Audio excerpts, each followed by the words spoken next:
Welcome to the Creatives with AI podcast. I'm your host, David, and this is a show where we share insights about the future of artificial intelligence and how it will affect the lives of people working in creative industries.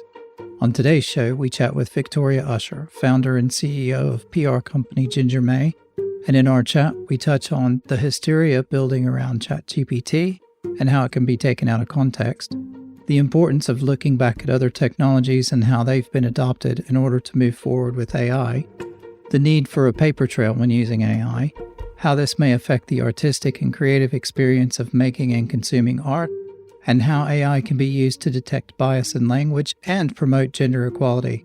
Victoria is founder and CEO of GingerMay, a multi-award-winning strategic marketing and PR consultancy with offices in London, New York, and Berlin. A former data analyst and agency CMO, Victoria founded GingerMay to help businesses improve their reputation and commercial performance by clearly articulating their brilliance. Victoria has received international acclaim for her work in the PR and communications sector. She was named PR Communicator of the Year at the Marketing Awards, Industry Leader of the Year at the PRCA Awards, and Entrepreneur of the Year at the Global Stevie Awards.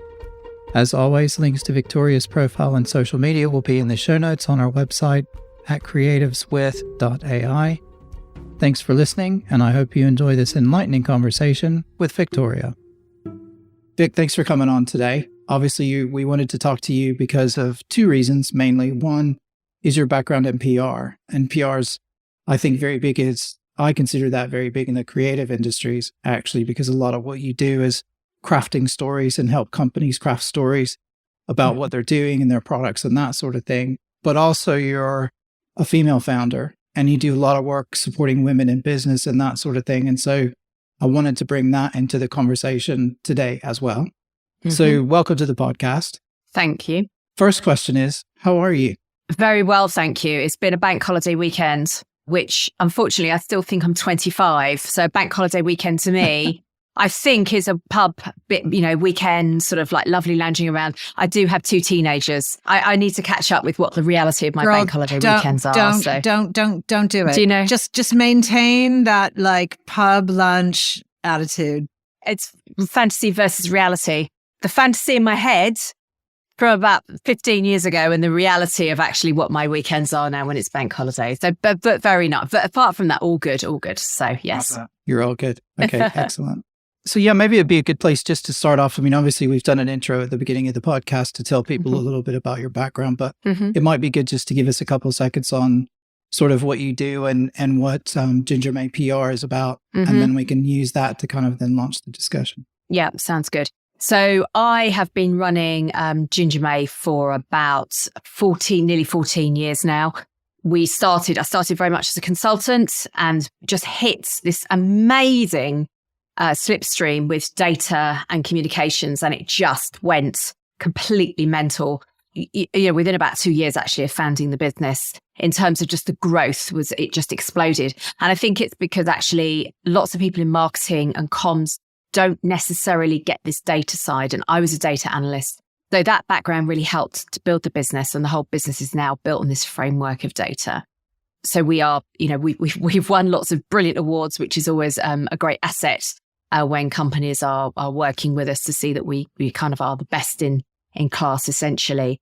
But we work primarily with emerging tech companies, which is, why when we look at things like AI, we look at it really closely because we know that we're going to be asked about it by our clients and also potentially going to be working with a lot of clients that are working within this space. So the majority of our clients, and I would say probably 90% of our clients, have AI built in somewhere within their tech platforms, not quite in the same way as we're going to be talking about with ChatGPT. But yes, it's an incredible sector to work in. Emerging tech, we are never going to get less tech. I like to think I'm an interesting guest over at a party table, put it that way. Of course. And so that's a great segue into, are you using AI at all in the agency? And if not, do you think you will be? How do you see that sort of playing out for GingerMay? Yeah, it's an interesting question and one that we've been debating quite a lot within the business. So we don't currently use it. And there's a number of different, sort of very solid reasons for not doing that. If we look if we look at specifically ChatGPT, which is probably the technology that is most likely to be used in marketing communications and PR agencies, it's a really interesting advancement. We've been watching it closely. We've been using it ourselves personally. We don't have any work that we can potentially utilize and convert across to ChatGPT in its current format at any rate. So other kind of platforms that we use are things like media databases, which really just they just collate information and they use a form of AI, I guess, to pull it all together. But nothing as advanced as a platform that can actually look at linguistics and pull that together under a rule-based assumption. I do have quite a lot of strong opinions about ChatGPT, actually. Go on, Bring then. it. Just let loose. That's what we're here for. Okay. So first of all, I get really wound up by the hysteria. I get really worked up about it. And what I mean by that is I know there's a buzz. I love the buzz and energy around emerging technology. That's really exciting, to be on that crest and to see this emerging tech coming through. What I find really frustrating is when highly intelligent and highly articulate people get hysterical and can't see the fullness of the picture. So, I've been having conversations with some really senior leaders that are almost beside themselves with anxiety around ChatGPT. They can see their livelihoods being taken away by it. And in its current format, I think they're not actually looking at the whole picture at the moment. And I think it's worrying when people do look at a technology like that and just take it from here to here without kind of seeing where the deviation is going to happen. And also, you need to really importantly, look back at other technologies, these other emerging technologies that have taken place over the last 60 years to see what happened to their trajectory, because we can always predict more in the future when we look back at what's happened with other technologies. And, ChatGPT's got a lot of potential and we need to be doing a lot of things around it. And we can talk more about that, like legislation and, the programming of it. But essentially, it's very exciting, but we didn't see the world go to shit, quite frankly, with cryptocurrency. But cryptocurrency has gone to shit and it's gone down this hype cycle. So you can see crypto as a good example of where it just went up and everybody was like, oh my God, banks are going to be like destitute. There's no point in banking anymore. This is where it's going to go. And then we just saw crypto absolutely smash through the floor because it's gone through the hype cycle. And it's early stage. And of course, it's going to have a place in the future, but it's got to go through a lot of evolution first, and then it will find its place and it will have the legislation around it, et cetera, et cetera, et cetera. And I feel the same way about ChatGPT. It's very exciting, but it's going to go through that hype cycle. It's already crashing. You can see with a lot of people that they're using it and it's not living up to expectations. For some, for others, it's brilliant, but it's finding its place. It's just finding its place in society, in industry, as with everything. So I get frustrated, I guess, when people aren't educating and informing themselves. There's so much information out there about this. As soon as you start reading documents from data scientists, from, really future thinkers, they will show you and tell you where the risks are, but also where the reality sits. So, and you can unpack it. And there are so many different elements to discuss about this potentially. And none of us can see in the future and exactly how it's going to become. But you get a kind of a good framework of how it's probably going to develop. Again, looking back at other hype cycles and other tech innovations. It's interesting that you mentioned that. Dee, do you want to? Yeah, no, I can feel you ready to give your example. So do you want to jump in with your example? So look, I also find ChatGPT really exciting.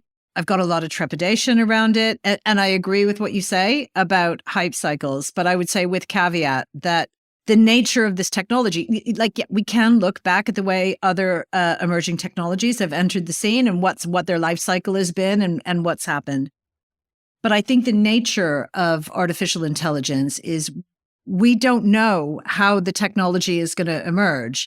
And that isn't to say I'm not raining on anybody's parade or throwing buckets of cold water. I don't think in its current form, it's going to take over the world. But I think its current form will change. And so I love it. I love it for a lot of stuff, but I don't think we can.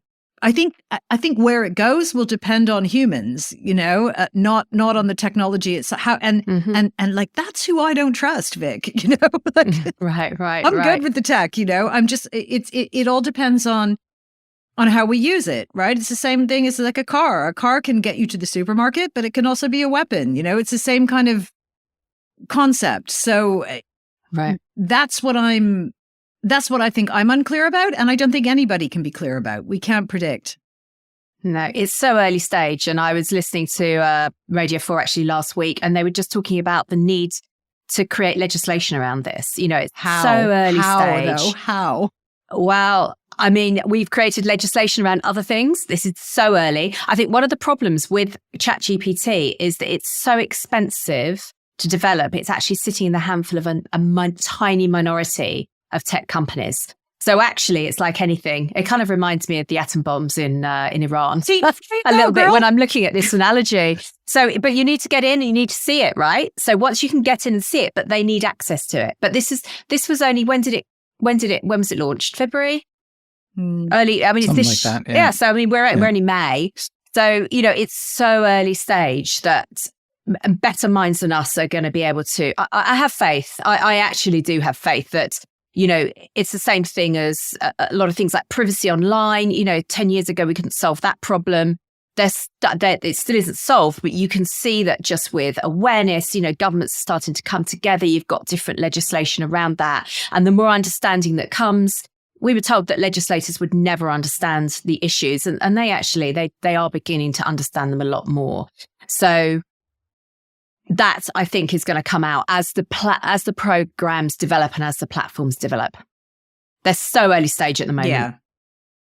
Yeah. I think what's interesting about this is that where we are now is like dial-up. Mm-hmm.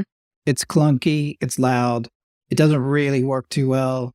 It'll get things done, but not in the way you want to. But, it took dial-up, 20 years to become broadband, really. Mm-hmm. AI is not going to take 20 years to get itself to broadband speed. Mm-hmm. It's going to take 5 years. Because the broadband comparison is a good comparison, but it's like it is also like comparing chalk and cheese because they're different technologies, Yeah, and broadband had some physical limitations that I think AI broadly doesn't have. We were just talking to somebody else this morning, and who's a retired admiral, and he was commenting on the fact of what happens when quantum comes in and you can actually get quantum from AWS. That's completely going to change the game. And he said, his concern is that you can rent, taking on the nuclear example actually, which is something that we talked about. He's like, nuclear takes, that's a hard physical thing that takes things to build. And he's like, you have to have lots of money and smart people to do it. He's like, you can rent computers to run AI. And he's like, it's a whole different ballgame now. But I can see both sides. I mean, I do think we're at a little bit of an inflection point. And I think people are just learning how to use things like ChatGPT and the large language models. There's some other, specific AI modeling or machine learning models in things like medicine that are doing incredible things, and they're doing them incredibly quickly. But I think it's the large language models that have really caught everyone's imagination. This might be controversial, but I think in most cases, it's probably better than your average human. Well, just because most humans are really rubbish at English. And Exactly. we do part of this for a living. We do sentence construction and where does the verb sit, and most people don't actually understand that. Actually I would say yes, but then it's got the common sense human element, which it hasn't factored in yet. And it is going to improve, and it's going to have to be educated on what those are. But I think the issues with it at the moment is it's unbelievably intelligent but shockingly stupid. You can't, and it's crap in, crap out. It's based on, some of my biggest issues are, it's based on, well, first of all, it's at the moment, so I'm talking about it currently. Yep. So, I think it's September 2021 is the information it's got up to. So for any company that wants any piece of information past that, you can't get it. you can't access it. And it's accessing everything. Yeah. So it's accessing all the best of the internet and the worst of the internet. Yeah. And that's the problem, is it can't distinguish between it. So, you've got all the unconscious bias that's built in. So that's just built into the model itself, but then all the extremes of the internet that it's actually pulling together and dumping together in a computer coded sentence that are the actual rules of grammar. So I think, to your point, I think it does write better than a human being, but without the logic actually, and the human around it. For now. And now. That's for now. Yeah, I think that's the key word of this podcast, is all about for now. And that's the worry. For now, maybe you can have junior staff. I mean, when I think about it all the time, and specifically in the creative industries, I don't think it's going to be one of those things where one day everybody has a job and then the next day people don't. It's not going to happen that way. What's going to happen is it's going to creep in little bits at a time. And so you're going to have, instead of you maybe hiring those next 2 people, you'll actually hold off, because the people that you have can use those tools to save time and to be more productive. And then it comes and you say, oh, well, then the next 2 people that you need, well, you don't really need them either. And then the next 2 people, well, actually, you don't need them either now, because AI has got better. And you kind of don't need those junior people anymore. All your mid-level and senior people can do the work. And the next thing you know is 10 years down the road, you don't have, your senior people are moving on, and there's no junior people in the market because they haven't been trained, because AI's been doing it all. And then you're in a situation where it might be far enough down the road in 8 to 10 years where actually you don't even need the senior people anymore, because the AI will have been trained well enough on PR to be able this is specifically about writing. Now, I know there's a whole huge other thing that PR does, and it's not just about writing the crafty press release. That's probably, I'm going to be risky and make a guess. That's probably 10% of what you actually do. So PR, a press release is 10% of the writing, but the writing is 5% of what we do. So 95% is not writing. Yeah.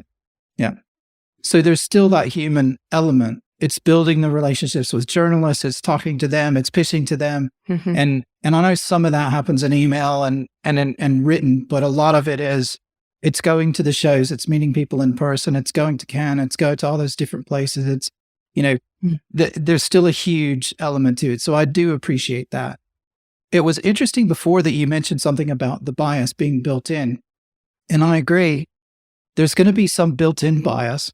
Some of it is there intentionally, because we've already seen examples where you can ask it politically loaded questions and it will give you very different answers based on the politics about inferring whether something's right or wrong, for example.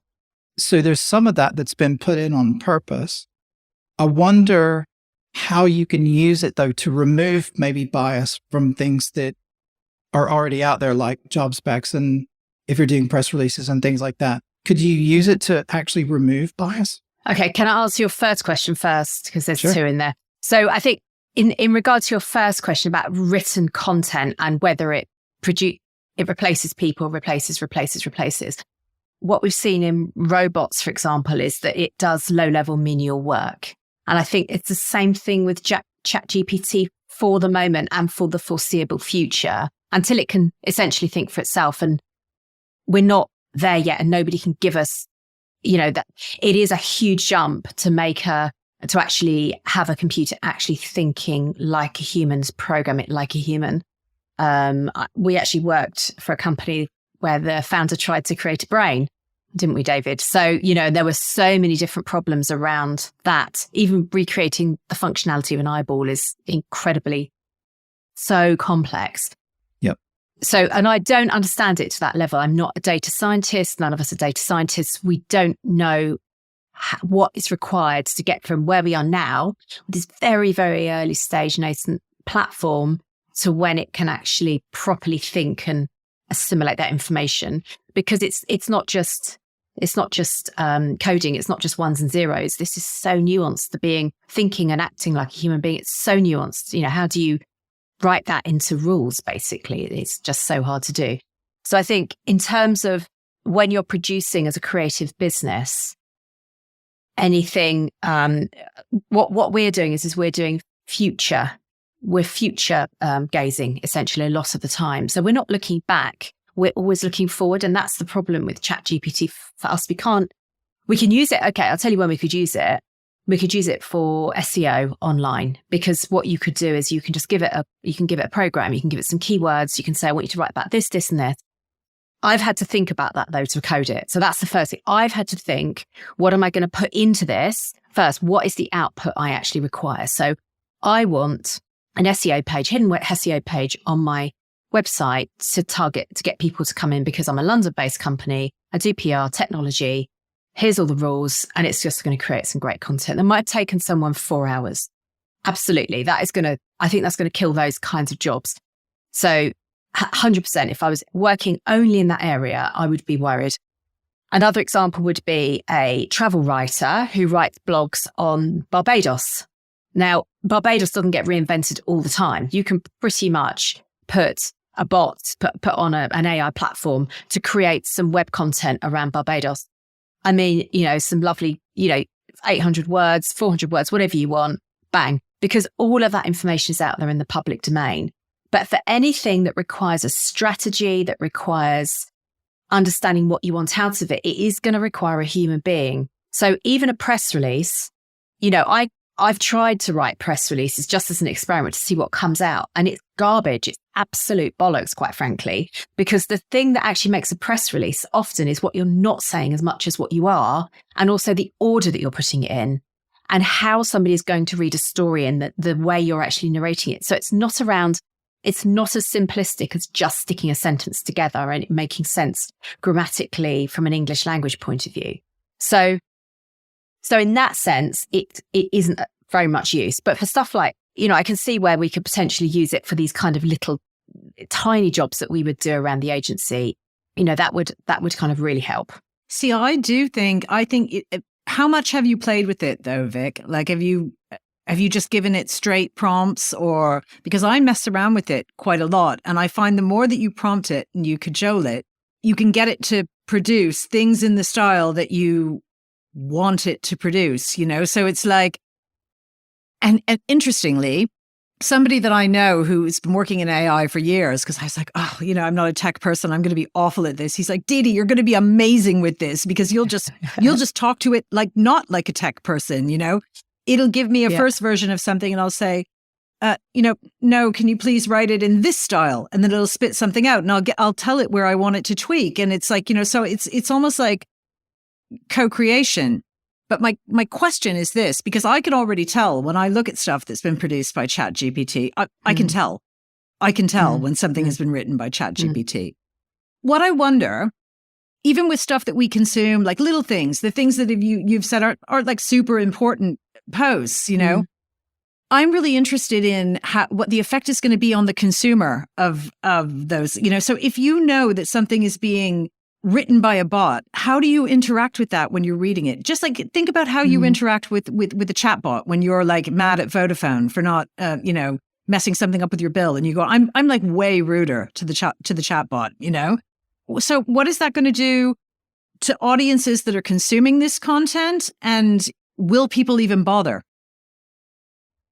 I mean, it'll devalue content, I think, if it's done on a wide scale, so I think, you can see that when you're dealing with machines, my dad shouts at Google, Google off, because, and it's the aggression that you can see being played out. I can see it in my family with my kids, it's the same thing verbally that you can see in a kind of written format. Yeah, it is interesting the way it will change, like you say, the way we interact with it. I think for me, there are so many ethical questions. I mean, you can see who's going to have problems with this, and I feel worried for them. I'm not worried myself in what we do, because there's so much thinking that goes into it. I think it's going to be years and years before any machine can get close to the nuance that we have to do as an agency. But I feel really sorry for journalists working in consumer publications. I don't know how they are going to discriminate between AI created content and human. And that's a real ethical question. And I would imagine that there are already moves going on there. If you would ever get caught submitting content, you'd probably be banned for life from that publication, I would have thought, in terms of submitting that kind of content. Schools and universities, absolute nightmare. They've got algorithms already set up to detect, huh? Right. But Someone's making an AI. That's going to get more sophisticated. But that's going to get more sophisticated because the AI will then go, these are the rules they've set. I'm going to try and get around it. So it's going to be chicken and egg all the time where you're trying to kind of go around it. So, as it gets more sophisticated, we need to become more sophisticated, et cetera, et cetera. I mean, it's certainly what I love about it. For me, hating the hysteria, but the negative hysteria, where everybody's like, that's it. We're all out of jobs forever. All of us. And I'm like, calm down, calm down. It's got a way to go yet. So let's just see how it evolves. For me, it's super exciting. If you have something really basic that you want to do that doesn't, and when I say really basic, something you don't need to really think about, I will run it through and get a first draft. And that's really helpful for me because actually sometimes it makes me consider other elements that maybe I hadn't thought about. So, staring at a blank piece of paper versus staring at a piece of paper that the AI has created is actually really super helpful. And it does save you time. It fasts forward. So in that way, I find it really, really helpful. Something that's really interesting. I was at an event the other day and there was a lady and as a data scientist, you'll probably like this, but she was from the data science team at Number 10. Mm. And she was saying that they've been using AI for some time in the data analytics team. Mm-hmm. And she said, what's been a revelation is that they can take a data set, they can ask a question. She said there was one of the team members, he set off something, gave it a data set, put in the request into the AI tool that they use, went to lunch, came back. And she's like, the results were in. And she said, that's something that would have taken him a month to do manually. Mm. She said the results came back in about 5 minutes.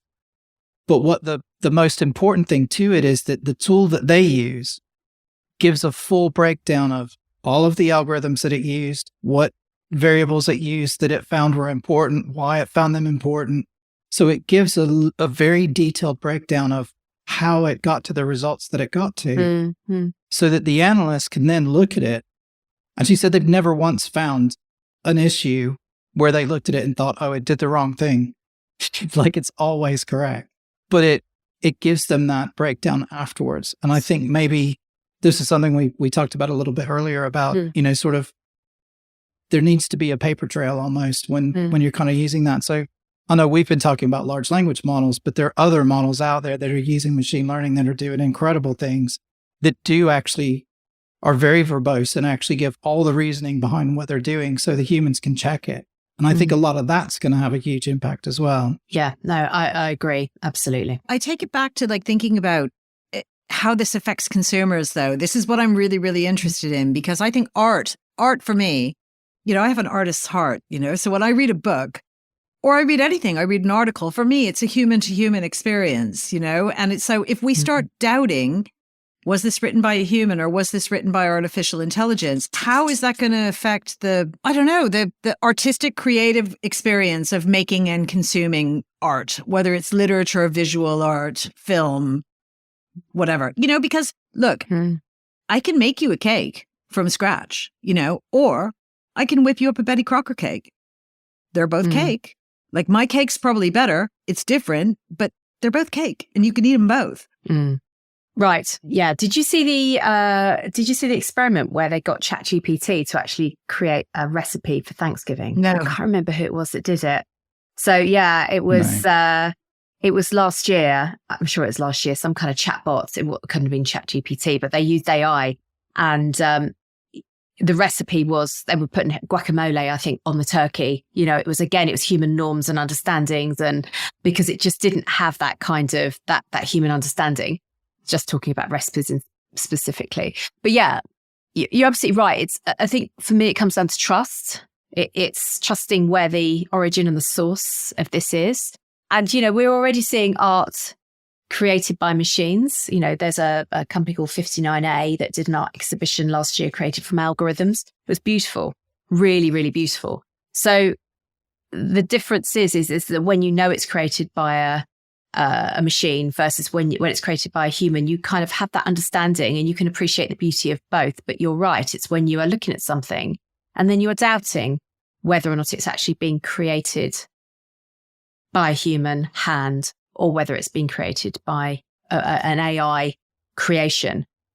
We're not quite there yet, though, because like you say, most of the content I've seen, it feels, I'm talking currently, it's just not there. There's so much more, the common sense, the norms, the values, that's just that magic touch of being a human being where you can just tell that a human being has made it. And maybe it's an imperfection. Maybe it's that added imperfection within sentences and the way you speak as a human that makes it human, you know, and maybe it's the fact that if it's AI, it's actually talking in such a perfect way. Maybe that is the way I don't know what the algorithm is to test whether it's ChatGPT. I would imagine it's around the perfection of the way it's created. It's the density of information, from my understanding, is the way that they do it at the minute, because it's so loaded and so dense and so concise that normal people don't write that way.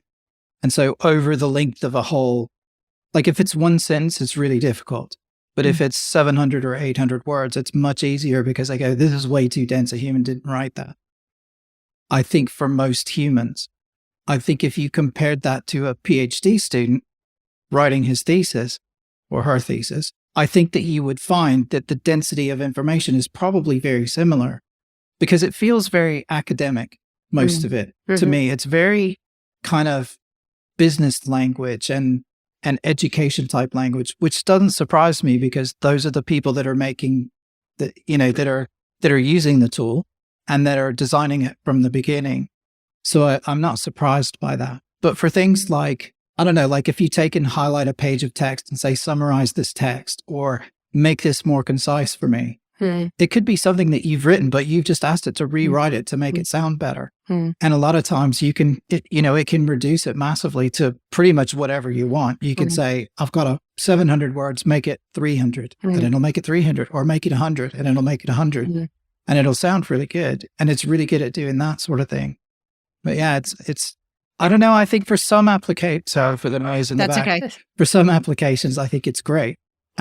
And it does work really well for that. And it is better than, it's maybe not as good as a professional, but it's probably better than 75% of what most people could write. But you know, I think it also depends on how you prompt it, you know, because it will behave the way that you want it to behave. So it's like if you just ask it, most people don't understand that they have to be doing there's a push and pull with ChatGPT, you know? So as in, and something interesting that somebody told us about, and it was a guy who worked in AI, and because when you were saying your family kind of shout at Google and say, Google, do this, you should always talk politely to your devices, you know, because it carries on in your personal life, whether you realize that or not. If you're like, Google, stop, or, you know, Alexa, you know, lights on, you know, like you will end up speaking to people like that at some point in your life because that's how you're used to interacting with your devices. Anyway, I digress. When I'm using ChatGPT, I do ask it repeatedly, you know, so if it comes out too academic-y, I will say, like, could you write this in you know, in kind of normal speak? And you can give it a few goes, you know, you don't have to accept the first thing it spits out. But this is how I think AI is going to evolve, you know? I just think we're at the absolute. So it's not like I'm like, oh no, you know, the end is nigh. I'm not, but I'm just really cognizant of the fact that we don't even know where this is going. So it's like at this stage right now, it's behaving this way. But the difference between, you know, the version that came out in February and the version that we're currently using is huge. So the next iteration of ChatGPT, you know, who knows where it's going to be. Yeah. And hence why it is really important, I think, legislation. And like you say, how can you do that? But you know, I am sure that minds are already on this. It's already being raised. Like I said, I listened to a program last week, fascinating, talking about it's going so fast. Again, the evolution, I know you said about broadband. It's just this cycle that they were talking about Moore's law, where they were talking about Moore's law and about how it obviously just accelerates at such a massive speed. If you don't have legislation, it will get out of hand. And then I agree, it's like we're talking about with trust and human beings. You know, we do need to know when something has been generated, if it's something, it's a little bit like an advertising trademark, I think. So I'm sure we may get to that point, you know, somewhere down the line. So, you know, we had internet adverts, we've had various things for probably 15 years before the industry went, actually, you can't do this. You can't just put content up that's an advert and actually not market as an advert. And then they obviously started bringing in legislation around that and advertising on the internet. It kind of feels like we need something as a marker to actually indicate when something is AI created, if it's masquerading as creative writing. That would be my moral, that would be morally where I would say, you know, we do writing. We don't rely on the writing for what we do at all. You know, we're talking to clients about their kind of opinions. A lot of, as you said, David, you know, what we're doing is actually doing assessment of the market, assessment of individuals, assessment of what they're actually doing, and then making a recommendations. Now, AI would be years off doing something as kind of sophisticated as that and is in a niche market like kind of PR, I would imagine. But I would have a real issue reading something like a book if I didn't know it had been produced by AI, for example, because that's something I would just want to know, because I would view it differently when I'm actually going into that and reading that, trusting whether it's been a human brain or an AI platform that's actually created human heart, Vic. One of the things I wanted to dig into you with a little bit was about the bias as well. Mm-hmm. And what's been really interesting is using a ChatGPT-like tool to go back and look at things like job descriptions and to analyze that and say, you know, rank this on how biased the language is, and then to provide an alternative that maybe wasn't as biased as the original. And have you thought about using it in that way, or have you had any experience with using it that way?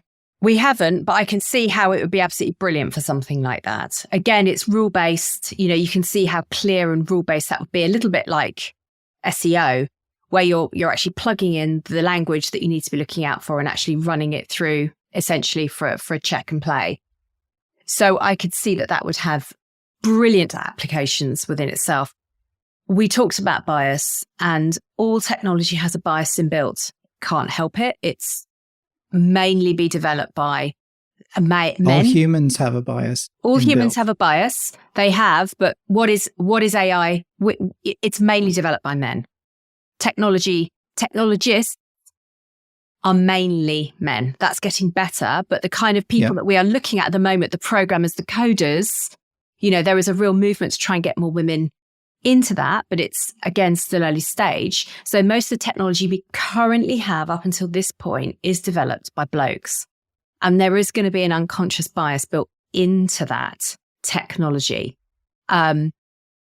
Don't you think, you Vic, can't don't you think with that. with the language model, though, because it's content that it's using, right? So because that for me is where the bias is coming from, is the content that the AI is consuming and spitting back out. So, I mean, I don't know what the statistics are, you know, all of the content on the internet, for example, it's, you know, it may well be more skewed towards men, but it's, although the technology is mainly created by men, the kind of the fuel that's driving the engine is just the content that's out there. So it's humanity, really.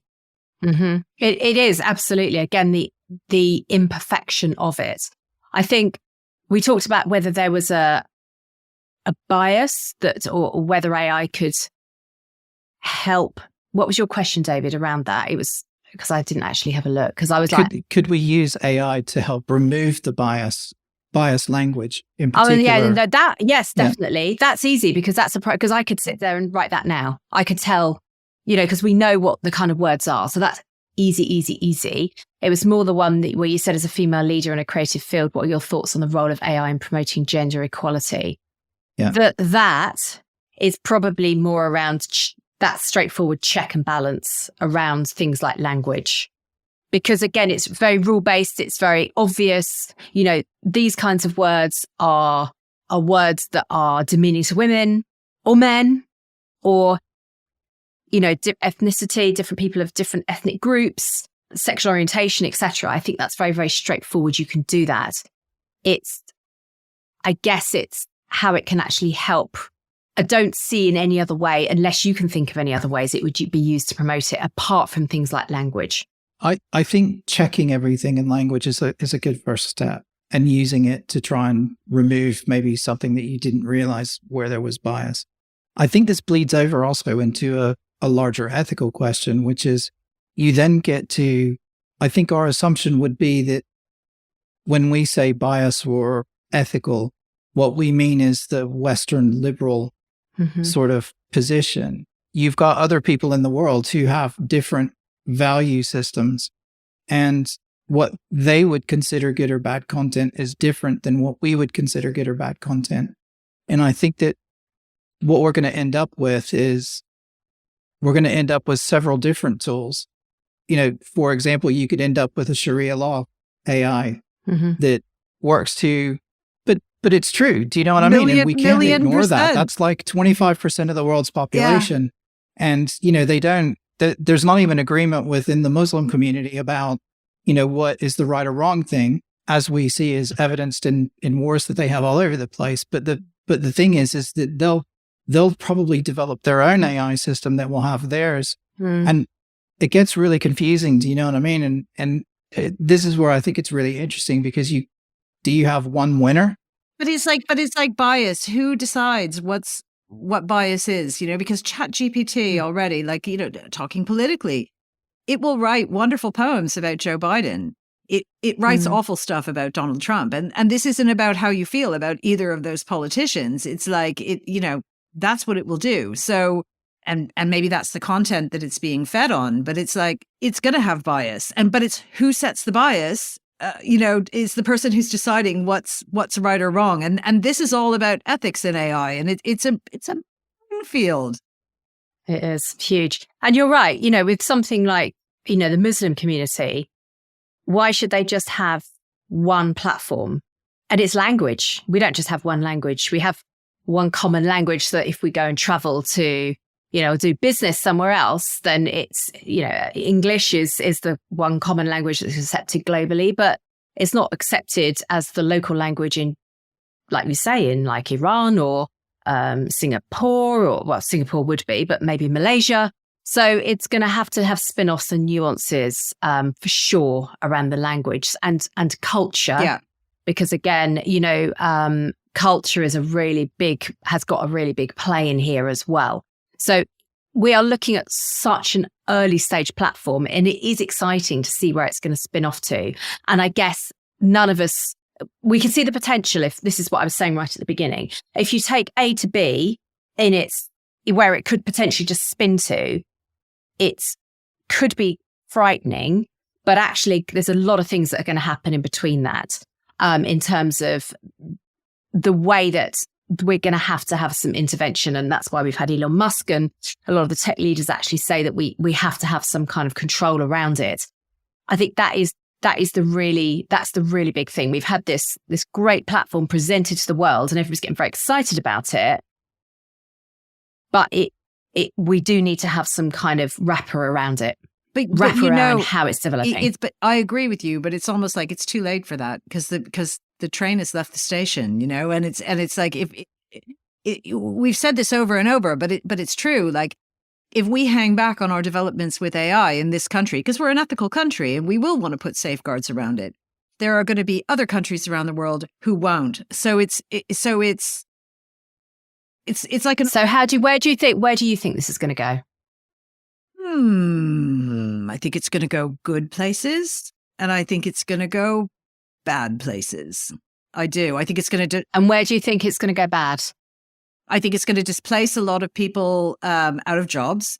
Not overnight, but I do think it will displace people out of jobs. And I think that there will be potentially, at some stages, confusion about what is real and what is not, because, and what is created by a human and what is not, and what is truth and what is not, and I think it's really as difficult as it's been to police the internet, the advent of the internet and the growth of the internet was a lot slower than this phenomenon. It has been and is going to be. So it's about, how do you put guardrails in place when the train is rushing ahead of you and you're rushing to keep up? So I don't know. I'm can't stop it. It's here, and so I'm positive about aspects of it and fearful about others.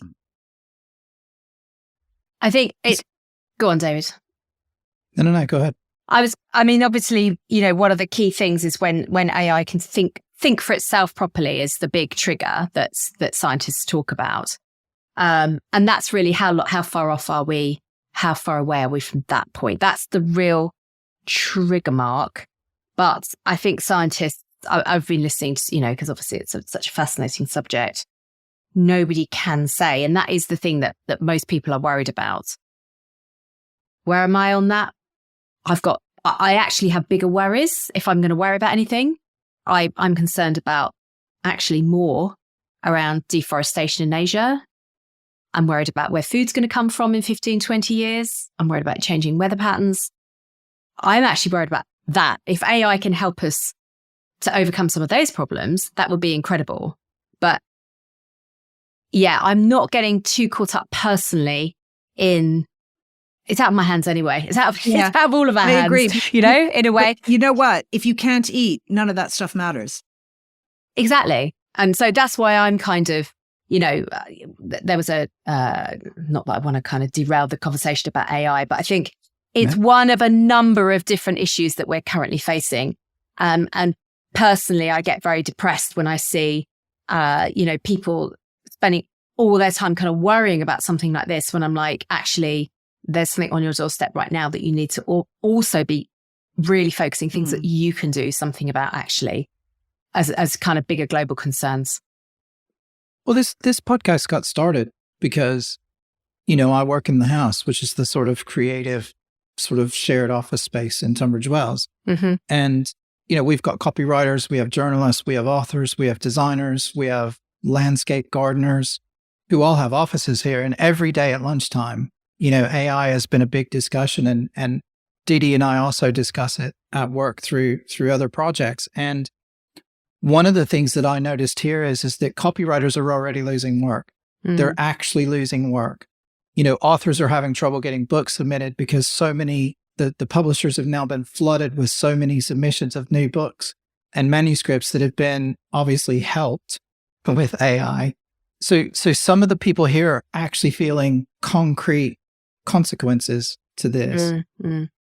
And, I think it's only going to get worse and worse in inverted commas over time until people learn how to use it. I think on the other side, I know I may sound a little bit negative, but I'm actually glass half full about all of it. And I think potential for things like, people doing creative work at home. I use it to help me with outlines and summarizing things for me. And I might take a paragraph and say, hey, can you make this paragraph shorter? Can you make it sound better? And so it changes the clunky words that I use and actually makes it sound better. So in a lot of instances, that's kind of, I don't get it to write massive articles for me, but I get it to tweak what I've already got. And I think it's really good for that. And I think that might ultimately, just on the large language model, again, we keep focusing on that. There's all this other stuff in medicine that's using machine learning to do diagnostics that's actually better than humans. And so at what point, those advancements are going to be amazing, because if you can identify cancer 4 years before a human can, that's a massive thing. So if you can start to treat that stuff, do you know what I mean? And that's all happening as well. And it's huge data sets like that where you can see the importance, where it can analyze, where just the human brain is just unable to actually look at that amount of data. But going back to your point about the copywriters, I spoke to an agency guy who had lost, again, it was SEO work, actually. It was what I was describing earlier, which is that very basic information that's just putting together content just that exists, that isn't strategic particularly, that isn't thinking forward, but it's just content that you could pull potentially from the internet. That very kind of lower Noah Valley easier. I don't want to be But that's rude where it about what starts. they're doing. That's what I mean, though. It starts at the bottom with that.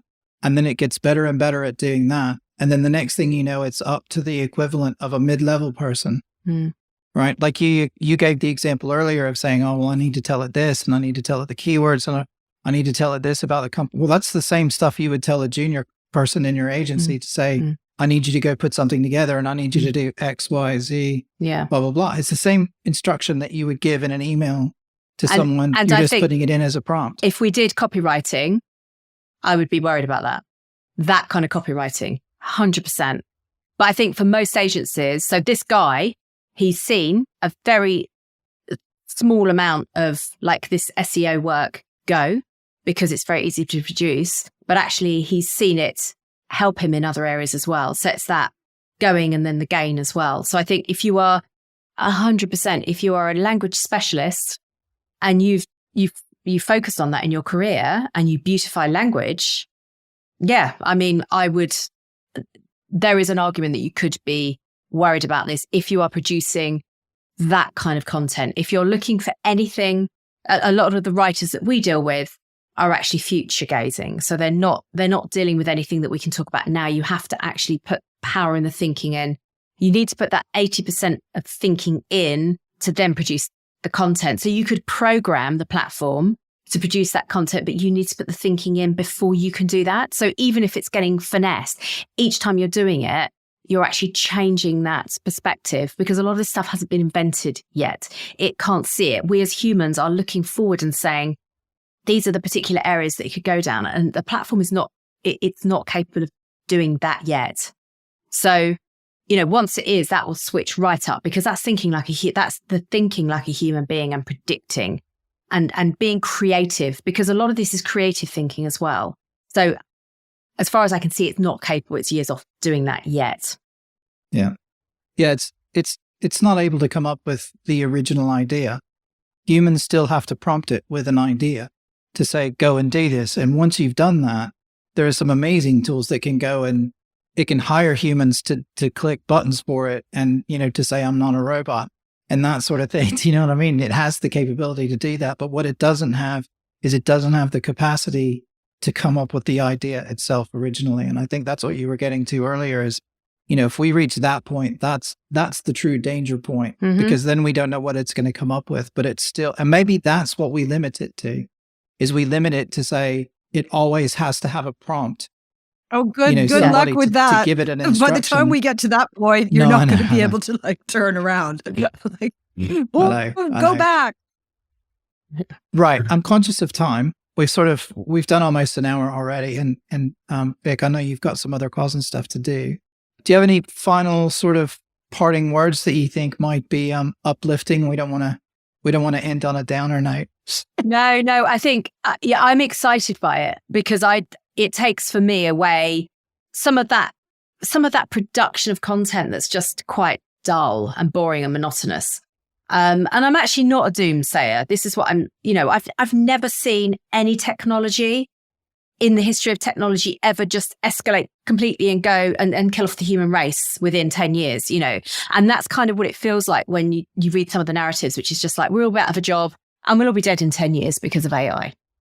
I think it's possible we could do that through environmental warming, which is what I said earlier. That's where people aren't pointing. I think the environment is important, but AI, it's gonna develop. We need to put some brains on it now. We need to start thinking about it now.